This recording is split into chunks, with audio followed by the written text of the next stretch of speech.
Bonjour à tous. Qui saura défier le géant américain du Big Data qui travaille, qui est nourri, qui a été élevé par les agences de renseignement américaines et qui est aujourd'hui au service de notre ministère de l'Intérieur? Eh bien, mon invité se propose de relever ce défi.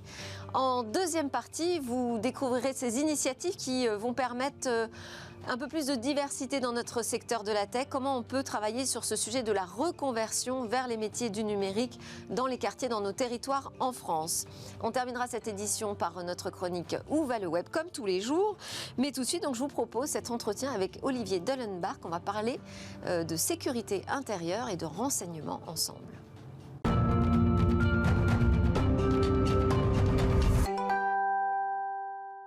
Alors, je suis en compagnie d'Olivier Dellenbach. Merci beaucoup d'avoir accepté notre entretien ensemble pour 20 minutes dans Smart Tech. Vous êtes le fondateur-président de ChapVision, expert en analyse de données, et vous avez été retenu par la Direction générale de la sécurité intérieure dans une première phase de projet de création d'une plateforme d'analyse de données de masse. La question, c'est comment absorber l'ensemble de ce volume et en tirer des renseignements au service de la sécurité intérieure. L'objectif, c'est évidemment de remplacer celui qui est aujourd'hui incontournable, nous dit-on, dans ce domaine. Il s'agit de Palantir, géant américain, donc au service du renseignement, mais qui a été aussi nourri par toutes les agences américaines du renseignement avec un grand R au sens régalien du terme. Est-ce qu'on sait faire, donc, nous, l'équivalent d'un Palantir? Jusqu'ici, on nous a dit, mais non, on n'a personne pour relever ce défi.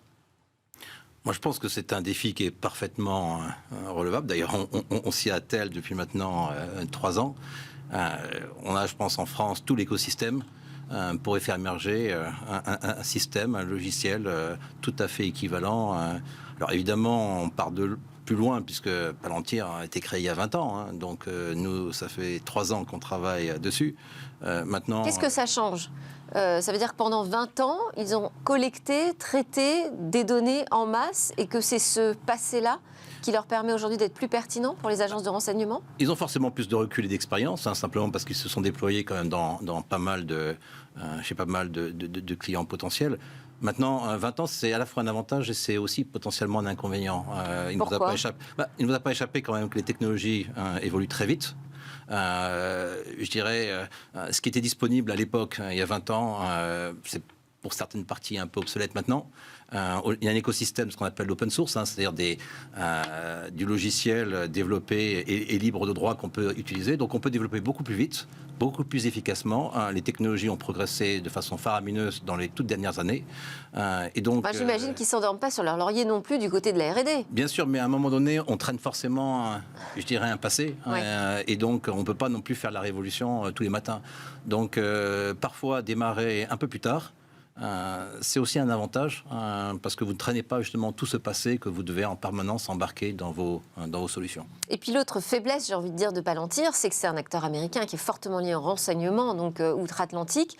Pour notre ministère de l'Intérieur français, c'est quand même compliqué de lui confier ce brassage des données au service de notre propre sécurité. Donc, a priori, avantage à un acteur franco-français, non, pour remplacer Palantir? Moi, je pense que le choix de Palantir, à l'époque, était parfaitement légitime. Il y avait, au lendemain des attentats du Bataclan, il y avait quand même une pression très forte pour se doter de systèmes performants. Ouais. Force était de constater qu'il n'y avait aucune solution, ni française, ni même européenne, à même de faire le job. Et donc, moi, je considère que ce choix-là était parfaitement logique. Maintenant, il est aussi tout à fait logique de regarder, de potentiellement favoriser l'émergence d'une solution de ce type-là. On a vraiment beaucoup progressé sur ce sujet du big data en France? Je pense. Parce qu'il n'y avait pas personne quand même non plus. D'abord, il y a une vraie prise de conscience en fait de l'intérêt de faire émerger des solutions souveraines. Donc ça aide quand même. Ouais. La preuve en est d'ailleurs qu'il y a un projet sur lequel on s'est inscrit qui a pour objectif de faire émerger ce type de solution. En même temps, il ne faut pas juste focaliser sur la partie régalienne. Le monde de l'entreprise aussi est un moyen de favoriser l'émergence de ce type de solution. Parce que finalement, les besoins sont assez similaires. Et la thématique de souveraineté s'impose aussi aux grandes entreprises françaises, au même titre qu'elle s'impose aux grands services français.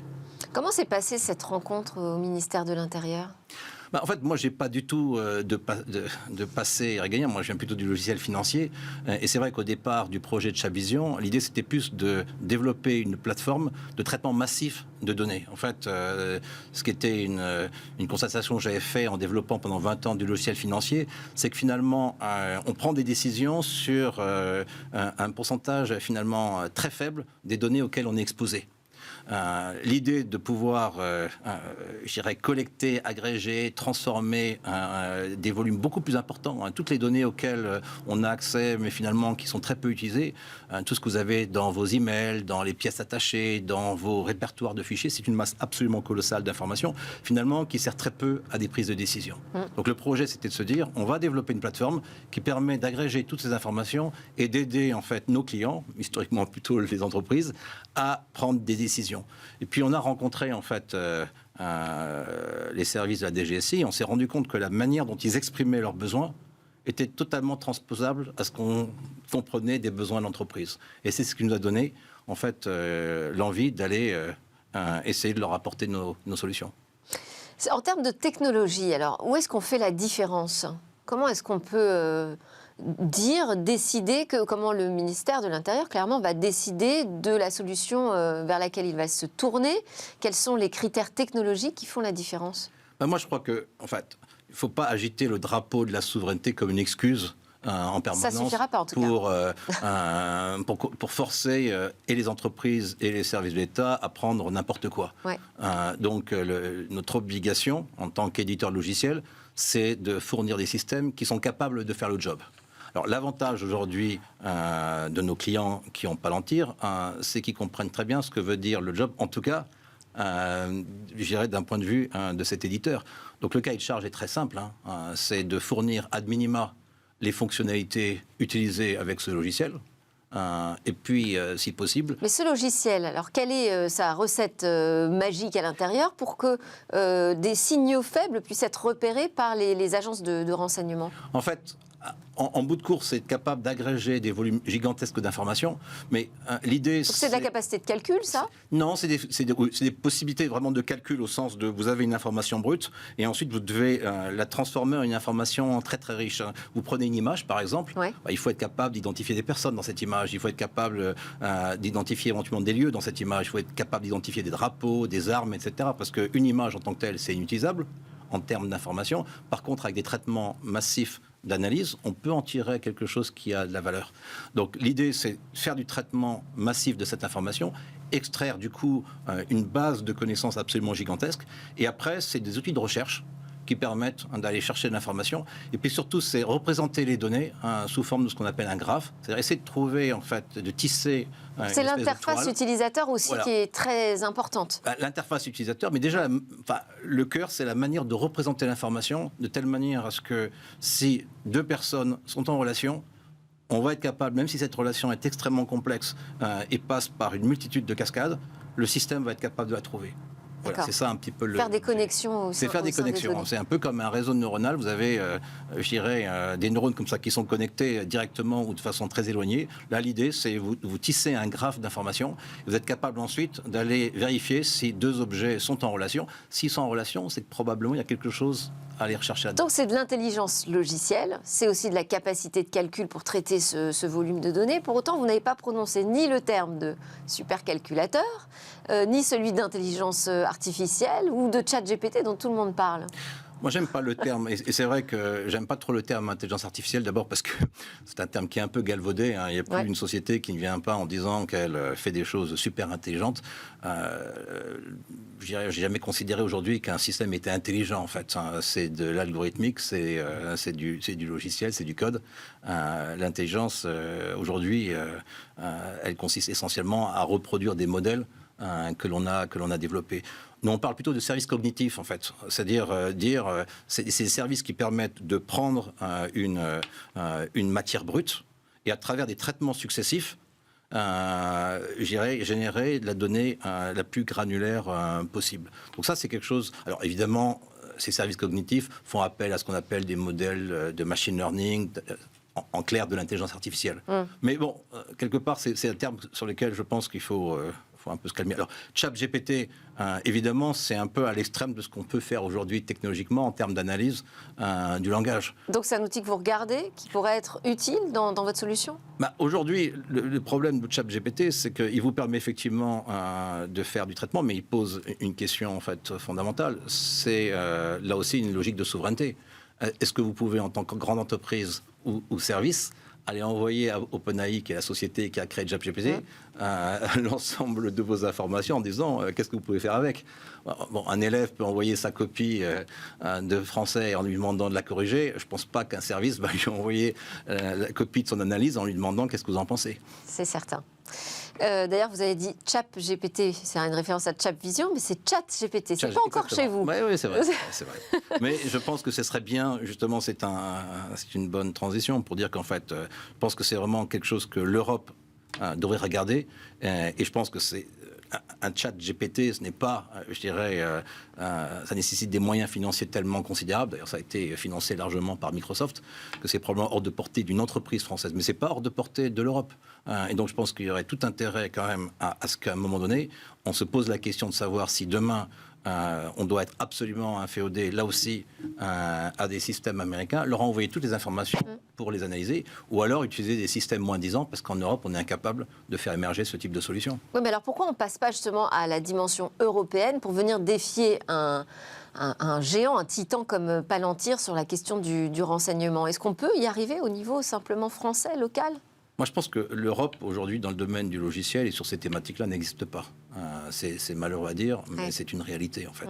Donc, par contre, ce que je pense, c'est qu'on peut faire émerger des éditeurs, et c'est ce qu'on va essayer de faire, des éditeurs européens. Donc, clairement, aujourd'hui, notre doctrine d'engagement, c'est de développer nos solutions pour l'Europe, et c'est de protéger les intérêts souverains des États européens. Donc, clairement, on s'est beaucoup développé sur le marché français, mais dès cette année, nous allons commencer à vraiment nous déployer en Europe, mais de façon un peu réaliste. C'est-à-dire que je suis extrêmement sceptique sur la capacité d'un éditeur français à aller vendre son logiciel en Allemagne. Par contre, ce qui est possible de faire, c'est acheter des sociétés en Allemagne, avoir immédiatement une base importante en Allemagne et l'utiliser pour aller promouvoir des solutions françaises. C'est un peu le projet que l'on porte aujourd'hui. Mais ça, la croissance externe, ça fait partie de votre stratégie. Hein. C'est même un rythme très accéléré, je dirais. C'est quelque chose qui est une stratégie que vous avez décidé de mettre en place ou qui est aussi imposée par le monde de l'investissement? Non, il est même... au départ de ChatVision, c'était extrêmement difficile de vendre ce modèle-là. Parce que, oui, parce que, en fait, je connais bien le monde de l'investissement. Le monde de l'investissement est très cloisonné. On aime bien mettre les sociétés dans des boîtes. Vous êtes une société start-up, vous êtes pour le venture, vous êtes en croissance, vous faites appel à ce qu'on appelle des grosses funds. À un moment donné, vous êtes plus mature, vous allez accéder à ce qu'on appelle des fonds de LBO. Donc, quelque part, le marché du private equity, du placement privé, il est très segmenté. Et nous, aujourd'hui, on a un animal un peu atypique, puisque à la fois, on a un projet de venture qui consiste à développer cette plateforme, mais en même temps, on fait beaucoup de build-up, on achète des sociétés pour grossir vite. Et ça, c'était l'idée simplement de dire que si on veut faire émerger un nouveau gros acteur, il n'y en a pas beaucoup en France, à part Dassault Systèmes, j'ai du mal à citer un gros éditeur français dans le domaine du logiciel. Comment vous l'expliquez ça? Enfin, terminez déjà votre démonstration, pardon. Et donc, ma démonstration, c'est de dire que si on veut y arriver, on ne peut pas on peut pas juste faire un copycat de ce que font les Américains. C'est-à-dire, grosso modo, je fais du logiciel, j'investis massivement dedans, je prends le risque éventuellement de l'échec, mais c'est pas grave, on préfère prendre ce risque, mais penser immédiatement très gros. On fait appel à des fonds de levée successives et on se développe. Sauf qu'aujourd'hui, on a un territoire qui est la France, qui est beaucoup trop petit, le territoire de l'Europe qui n'existe pas. Et donc, c'est un modèle, et aller directement aux États-Unis, dans des thématiques comme les nôtres, ça veut dire simplement, à un moment donné, de transférer immédiatement en fait, la société dans les mains d'investisseurs américains. Et toute son intelligence, Et du coup, perdre tout à fait sa logique de souveraineté. Donc, quelque part, il nous fallait trouver un nouveau modèle, en fait. Et ce nouveau modèle consistait à comment, en fait, grossir très vite en Europe, avec une trajectoire qui, quelque part, ne peut pas fonctionner naturellement comme un système habituel aux États-Unis. Et donc l'idée, c'est parce que là, Flandrin IT, je crois que c'est votre dernière acquisition, c'est la 9e depuis la création de l'entreprise qui date que de 2019. Oui, fin 2019, en fait. Ouais. Donc, ça fait 3 ans. En fait, Ouais. on a acheté 9 sociétés. Notre modèle, en fait, c'est d'atteindre fin de l'année prochaine 250 millions d'euros de chiffre d'affaires. Alors, 10-15%, probablement plutôt 15% de croissance organique, mais qui est largement dopé en fait par, j'espère en fait, le succès de notre plateforme et surtout des acquisitions un peu systématiques. On a créé ce qu'on appelle un playbook, c'est-à-dire un modèle d'acquisition et d'intégration de sociétés, de telle manière à aller plus vite. Les services français, mais de manière générale, toutes les entreprises européennes n'ont pas du tout en fait l'approche américaine de faire confiance à des petites sociétés. Elles ont besoin de travailler avec des grosses structures. D'où le succès d'ailleurs dans le monde du régalien, des grands mastodontes que sont les Thales, Atos, autres. Parce que naturellement, ils ont la taille pour être crédibles auprès de ces... Et c'est ça qui explique selon vous le fait qu'on n'ait pas justement de géants dans le logiciel aujourd'hui en France? Oui, moi je me rappelle, c'était toujours une anecdote. Parce qu'on ne mise pas sur eux? Moi, j'ai rencontré beaucoup de clients qui, en particulier quand on essaye de se déployer en Europe. En Allemagne, c'était une blague, en fait, que souvent les clients me disaient, nous serons votre deuxième client. Le problème, c'est qu'il me faut bien quand même, à un moment donné, un premier client. Eh oui. Donc, ce qu'on s'est dit, c'est que le meilleur moyen... Comme quand on cherche un job, ça. Oui, je serai votre deuxième job. En fait, c'est la même chose. Je serai votre deuxième client ou troisième client. Et en fait, le moyen pour nous d'être le deuxième client, c'est simple, c'est d'acheter une société en Allemagne. Et du coup, on a immédiatement plein de clients, en fait. Et du coup, c'est plus facile d'aller sur ce marché. Alors, vous êtes sur 2 marchés. Vous êtes sur le marché du régalien, également sur le marché de l'entreprise, où vous en avez un petit peu parlé. Vous pouvez nous donner des exemples sur ce sujet quand même du renseignement qui nous intrigue tous, de type de sujet que vous êtes capable de traiter? En fait, ça peut paraître là aussi un peu contre-intuitif, mais en fait, ce qu'on peut faire dans le monde du renseignement est aussi applicable au monde de l'entreprise. On voit beaucoup de passerelles en fait entre les deux, et je pense qu'en plus ces passerelles vont se développer de façon significative dans les prochaines années. Aujourd'hui, toutes les entreprises en fait souhaitent mieux comprendre leurs clients pour mieux les servir. Les services de renseignement aiment bien connaître leurs ennemis pour pouvoir les bloquer dans leurs attaques. Mais en fait, ça, c'est des cas d'usage qui s'expriment avec des mots différents, mais d'un point de vue technologique, c'est à peu près les mêmes types Connaissance de solutions. client, quoi. Ça revient à ça. La connaissance client. Voilà, je dirais la connaissance, c'est la connaissance du client. Et ça, aujourd'hui, historiquement... On apprend quoi on apprend à savoir quoi sur ce client? Par exemple, aujourd'hui, vous prenez une personne, elle laisse tous les jours une empreinte numérique extraordinairement importante, de façon consciente ou inconsciente. Vous utilisez un smartphone, vous postez sur les différents réseaux, vous envoyez des mails, d'une certaine manière, je dirais, chaque personne dans le monde, je crois que c'est à peu près 2 mégaoctets, c'est 4000 pages d'un livre généré par une personne toutes les secondes en termes d'information. On n'en fait pas grand-chose, mais si vous êtes capable de prendre même une petite fraction de cette information, de cette empreinte numérique que vous laissez, et de l'analyser, ça va dire beaucoup de choses sur vous, en fait. Quand on analyse, par exemple, les likes d'un enfant, en fait, on dit toujours que vous analysez les likes d'un enfant sur un Facebook, un TikTok ou un Twitter. Après, je crois que c'est 180 likes. On vous connaît mieux que vos parents. Voilà. Donc, quelque part, vous imaginez, en fait. C'est un petit peu l'objet, en fait. On arrive maintenant à construire des systèmes qui connaissent parfaitement en fait le profil d'un client ou d'un suspect, simplement à travers tout ce qu'il laisse traîner. Donc là, vous me dites finalement, on n'a même pas besoin d'aller chercher très loin. On utilise de la donnée disponible, de la donnée publique. La donnée ouverte. Mais pour les services de renseignement, il y a parfois la nécessité d'aller poser des écoutes. Oui. Et ça, c'est quelque chose qui vous a été demandé, cette possibilité ? Aujourd'hui, une de nos activités... Pour tout vous dire, on a eu un témoignage en plateau d'un éditeur de solutions technologiques assez stratégique qui nous a dit, moi, on m'a demandé de poser des backdoors sur ma solution, sur mon logiciel. Ça ne nous est jamais arrivé, en fait. Et de toute façon, si ça nous arrivait, on dirait non. C'est contre... principe on ne peut pas être à la fois dans le monde de l'entreprise et dans le monde du renseignement si on n'établit pas, là aussi, une doctrine claire, en fait, de développement et de fonctionnement de nos systèmes. De toute façon, si vous rentrez dans ce jeu-là, à un moment, ça se sait, et votre réputation est immédiatement anéantie.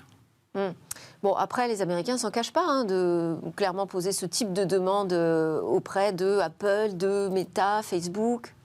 Oui, mais là aussi, vous n'avez pas échappé qu'en fait, on a un cadre en Europe, qui est quand même très très différent, et C'est beaucoup certain. moins permissif qu'aux États-Unis. Vous avez le RGPD.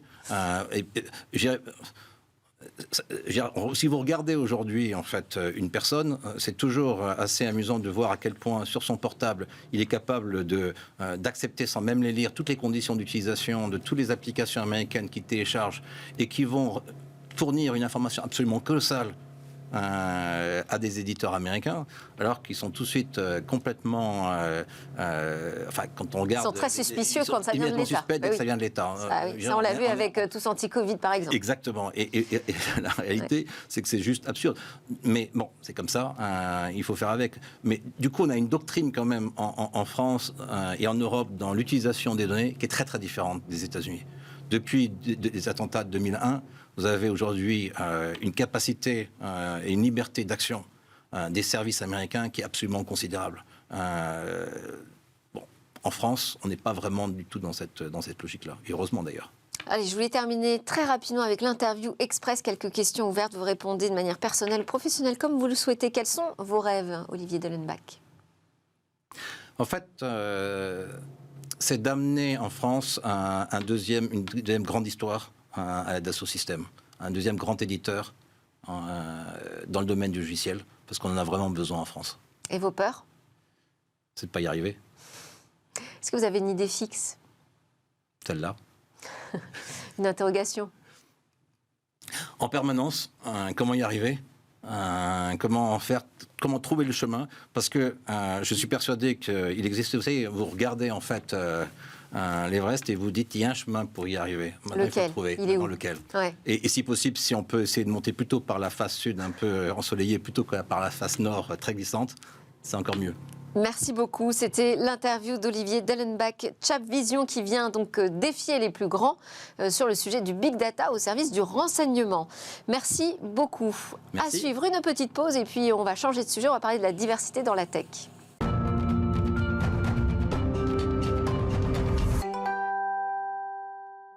Bienvenue de retour sur le plateau de Smart Tech, votre émission sur le numérique, l'innovation, les technologies, un monde merveilleux de start-upers où l'on voudrait davantage voir de visages différents. On parle beaucoup de diversité sur la chaîne Bismart et y compris dans Smart Tech. Grâce à vous, notamment Nadim Bellalom, vous êtes le président de Diversidays et vous êtes venu aujourd'hui accompagné d'acteurs très engagés dans la reconversion professionnelle dans le numérique. Pourquoi la reconversion professionnelle dans le numérique est un sujet important? On va le découvrir ensemble, mais je vais déjà vous présenter nos invités.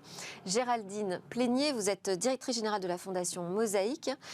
Donc en partenariat avec des grandes entreprises et les pouvoirs publics, vous essayez d'impulser ce changement systémique pour que 100% des employeurs pratiquent un recrutement inclusif. Objectif à atteindre 100%. C'est ça. Très ambitieux. Oui, oui.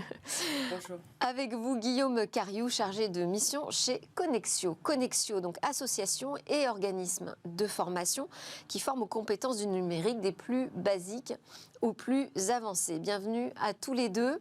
Nadim Bellalom, donc ce sujet de la reconversion, pourquoi c'est nécessaire de favoriser la reconversion vers les métiers du numérique, en particulier pour les jeunes dans les territoires? Alors c'est nécessaire parce qu'on voit depuis 2018, on a lancé un baromètre avec l'association Diversidays.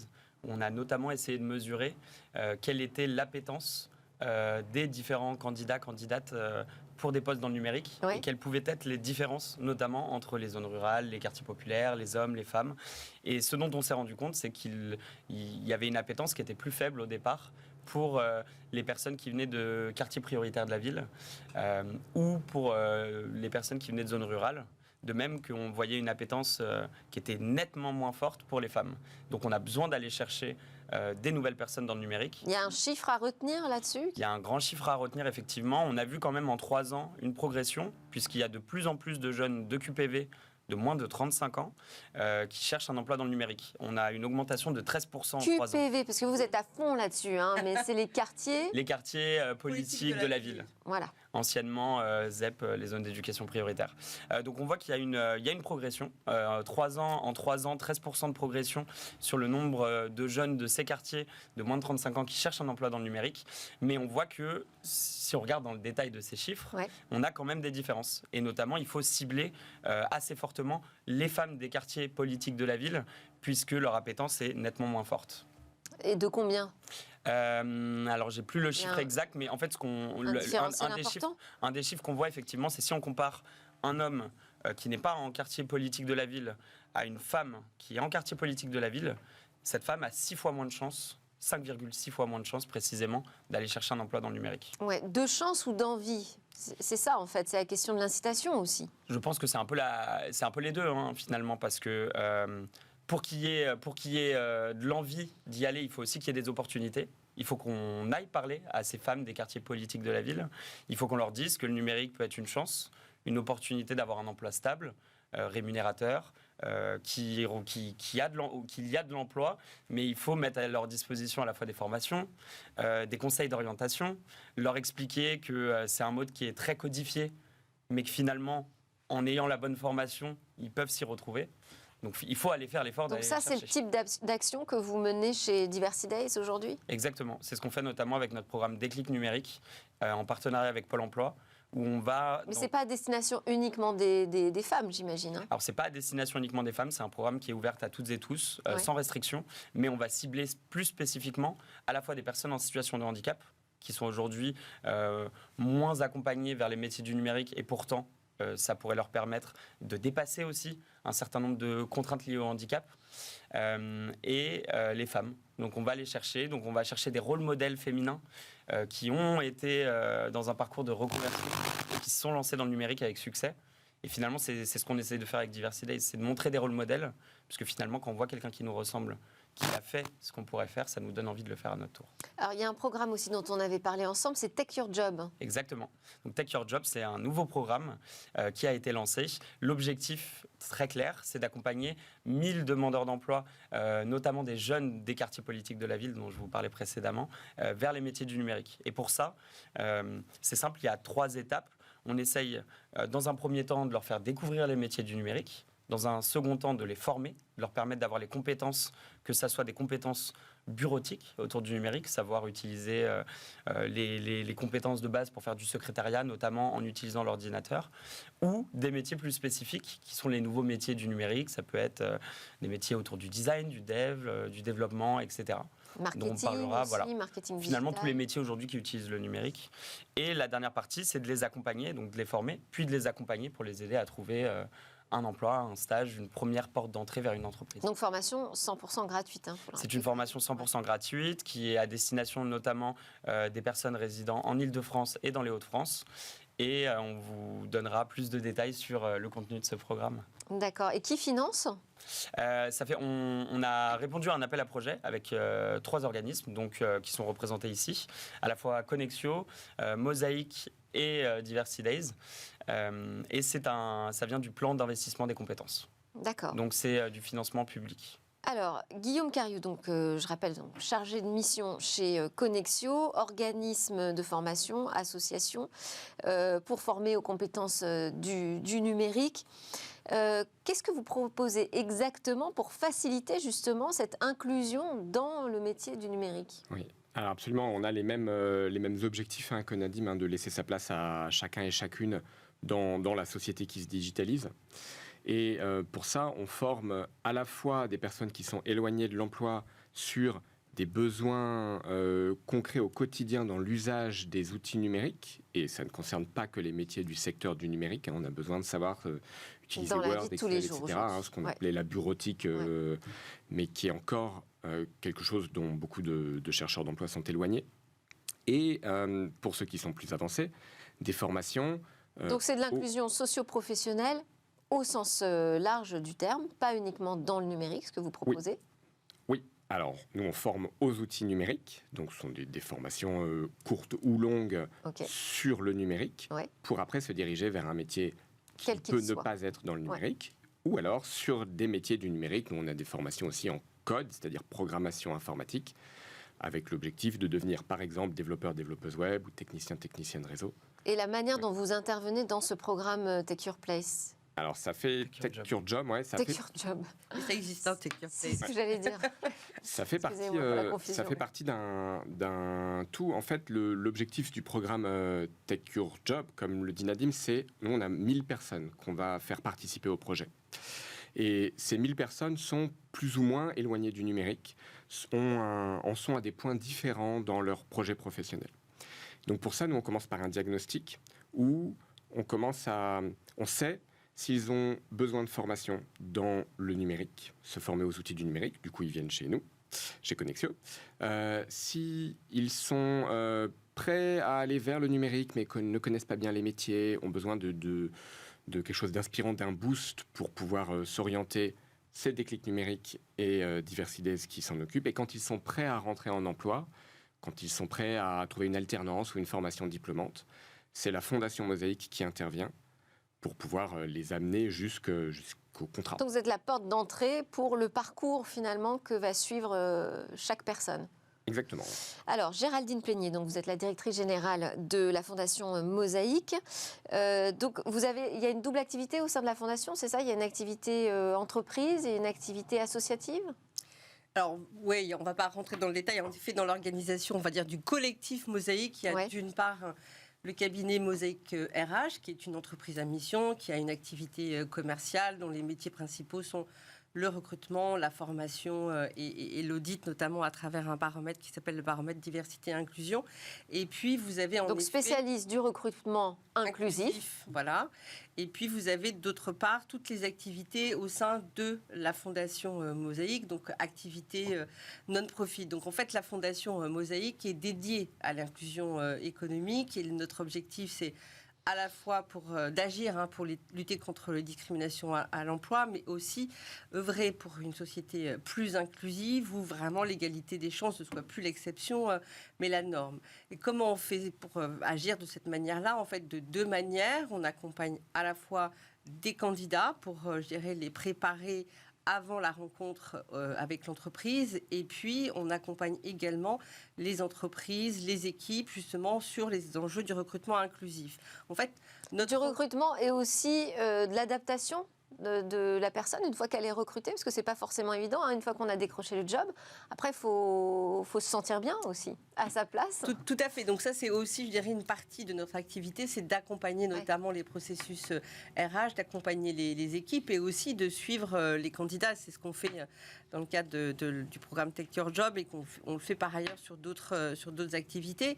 Mais je dirais que notre souhait aussi, notre volonté, c'est à travers notamment des programmes tels que Tech Your Job, c'est de démontrer, en tout cas d'influencer quelque part les politiques publiques en disant qu'il est possible justement de faire évoluer les pratiques au sein des entreprises, de lutter contre la discrimination.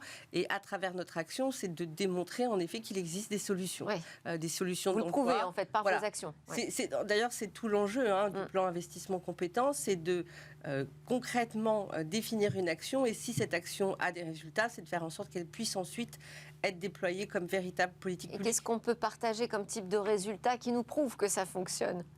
Alors aujourd'hui, on n'est pas au bout de l'action, mais je crois que le premier résultat, en fait, c'est de démontrer que des acteurs associatifs ont cette capacité de s'associer, d'avoir des activités complémentaires dans un objectif commun. Je pense que ça, c'est la première chose. Deuxième chose, c'est de démontrer aussi, de dire que on peut se fixer des objectifs et qu'on va tout faire évidemment pour les atteindre. Donc je pense que c'est en premier lieu cette démonstration qu'on souhaite faire à travers Tech Your Job. Alors justement, Nadim, ce choix de dire on va travailler à 3 associations, c'est pas forcément le choix le plus simple qui a été fait. C'est pas le choix le plus simple, mais je pense qu'on doit y aller de plus en plus. En fait, aujourd'hui, on a des associations, notamment dans le domaine du numérique et de l'égalité des chances, qui ont tout à gagner à travailler ensemble.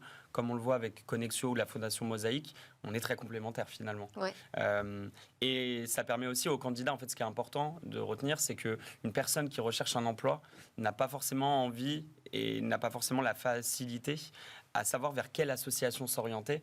Donc, lui faciliter la vie en créant un parcours unique Et surtout, la particularité de Take Your Job, c'est que le candidat peut rentrer à n'importe quelle étape du parcours. Comme le disait Guillaume, si le candidat, via le diagnostic, a déjà un certain nombre de compétences dans le numérique et qu'il souhaite un coup de boost ou finalement découvrir des métiers ou se lancer, finalement, il est quasiment à l'étape avant le lancement, il peut directement venir dans Déclic numérique. S'il a besoin de passer par un parcours de formation, il rentrera plutôt par la partie Connexio. S'il a déjà les compétences et qu'il est déjà formé sur les métiers, il peut rentrer directement sur la partie C'est un modèle fondation, très efficace aussi qui montre que les associations sont capables de travailler ensemble, qu'on ne se marche pas sur les pieds. Et je pense qu'il faut qu'on aille de plus en plus vers ces modèles, notamment parce que il y a énormément d'associations.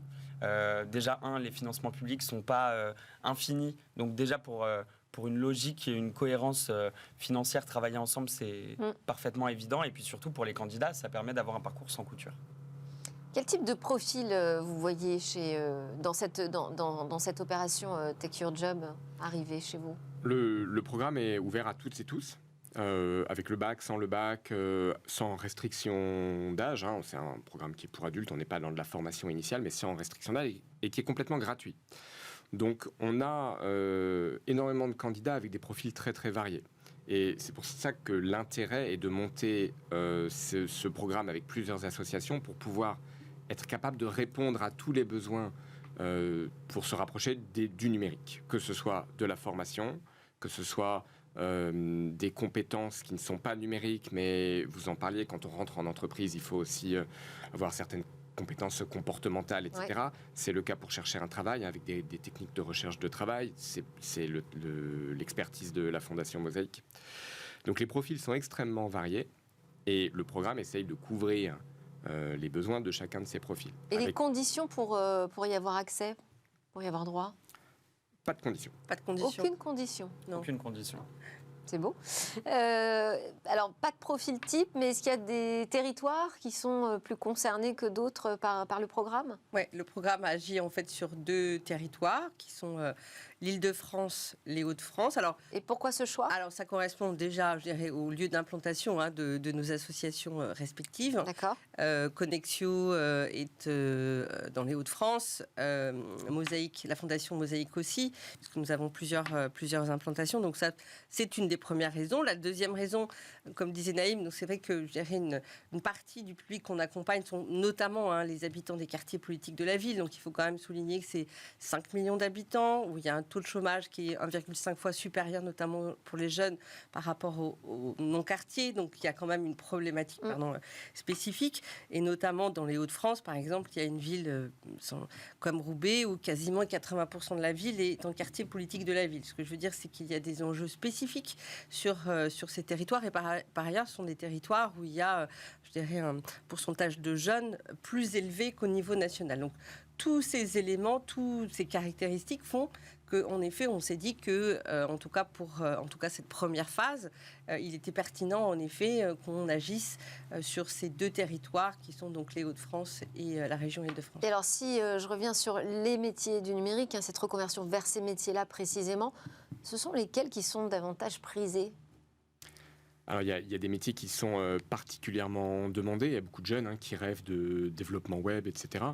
Mais notre travail, c'est aussi de construire avec eux une image plus réelle et plus réaliste de ce vers quoi ils s'approchent. Parce que finalement, un métier du numérique, ça demande aussi des formations qui sont plus ou moins longues, vers lesquelles on les oriente aussi, mais sur lesquelles il faudra qu'ils s'accrochent. Donc, on passe aussi beaucoup de temps, et c'est en particulier le travail de Diversides, de les mettre en contact avec des professionnels qui vont leur parler, qui vont témoigner de leur métier et qui vont leur faire comprendre et les motiver. Parce qu'il y a aussi ça, il n'y a pas uniquement déconstruire des clichés, mais il y a aussi construire des images sur des métiers qui sont motivants, qui sont changeants. Et le développeur, c'est aussi peut-être l'idée de se dire, finalement, on peut rester indépendant, je vais rester chez moi, je vais coder des trucs dans mon coin, c'est ça ? C'est ça, ça fait un peu, c'est une des options. Alors, moi, je connais assez bien tous ces enjeux parce que j'ai passé antérieurement 15 ans au sein du groupe Capgemini et je m'occupais notamment de la représentation de la RSE, au sein de la RSE, mais aussi de la grande école du numérique. C'était il y a 6 ans, 7 ans, je crois que ça a été lancé, où justement, le souhait, c'était de démontrer qu'il était était possible d'accéder par le biais de formations peut-être plus courtes, différentes, assurées par des acteurs comme Simplon, Social Builder et bien d'autres, au métier du développement. Rapidement, parce qu'on arrive à la fin. D'accord. Donc voilà, donc c'est aussi de démontrer aujourd'hui qu'il est possible d'accéder au métier du numérique, au cœur des activités du numérique par le biais de ce type de formation, mais aussi c'est de dire qu'en effet, dans notre quotidien, vous et moi, de toute façon, on est obligé aussi d'utiliser ces outils. Donc c'est aussi une partie de l'enjeu de ce programme. De l'acculturation aussi. C'est ça, ouais. l'électronisme, de lutter contre l'électronisme. Merci beaucoup. Merci. Nadim, on rappelle juste très vite qu'il faut se rendre sur le site. Voilà, il faut se rendre sur le site takeyourjob.com. .fr. Voilà. C'est mieux. C'est mieux, takeyourjob.fr, vous vous inscrivez. Vous pouvez aussi aller sur le site, si vous rentrez directement par le parcours Déclic, déclic-numérique.fr, sachant que sur Déclic Numérique, on a notre programme qui est ouvert jusqu'au 3 avril pour inscription. Le 3 avril, c'est demain, ça arrive vite. Hein, voilà, donc, demain, pour un coup de boost et pour découvrir les métiers du numérique. Merci beaucoup. Merci. Vous restez Merci à avec vous. moi, on va regarder notre dernière chronique ensemble, Où va le web. Et alors, chronique Où va le web, on va parler de cette audience de tribunal qui s'est tenue dans le métavers. Quand une cour de justice s'invite dans le métavers, ça s'est passé il y a quelques jours en Colombie. Le tribunal administratif de Magdalena, au nord du pays, a tenu sa première audience dans l'univers virtuel du métavers. Il s'agissait d'un litige routier. Le tribunal a utilisé pour ce faire Horizon Workroom, la plateforme de Meta. Alors les participants, dont les avocats, se sont munis de casques de réalité virtuelle pour apparaître ensuite sous forme d'avatar. L'avatar de la magistrate, d'ailleurs, était vêtu d'une robe légale noire. La réunion a duré environ 2 heures. La procédure judiciaire s'est plutôt bien déroulée, sans gros problèmes techniques, si ce n'est quelques mouvements de caméra disgracieux. Cependant, l'utilisation du métavers dans ce type d'instruction ne fait pas l'unanimité. Le métavers ternirait l'image du tribunal. Certains observateurs ont critiqué les avatars. Par exemple, ils ressemblent à des personnages de dessins animés, a-t-on pu lire dans les commentaires, et cela diminue le sérieux d'une affaire. Pour d'autres, le problème, c'est le coût des équipements. La magistrate a promis que ce sujet serait alors discuté. Elle reste toutefois convaincue par l'intérêt du métavers. Dans le cas d'abus, par exemple, la victime n'a pas besoin de voir physiquement son agresseur. Il y a donc du pour et du contre. Mais la Colombie fait indéniablement ici un grand pas dans l'adoption et la démocratisation du métavers. Qu'on aille. C'était Smart Tech, merci à tous de nous avoir suivis. Merci à mes invités d'être restés jusqu'à la fin. Nadim Bellalom, président de Diversity Days, Guillaume Cariou, chargé de mission chez Connexio, et Géraldine Plénier, directrice générale de la Fondation Mosaïque. On a parlé de diversité dans la tech, ça fait du bien. On se retrouve demain pour parler de tout ce qui s'est passé cette semaine. Ce sera le grand débrief.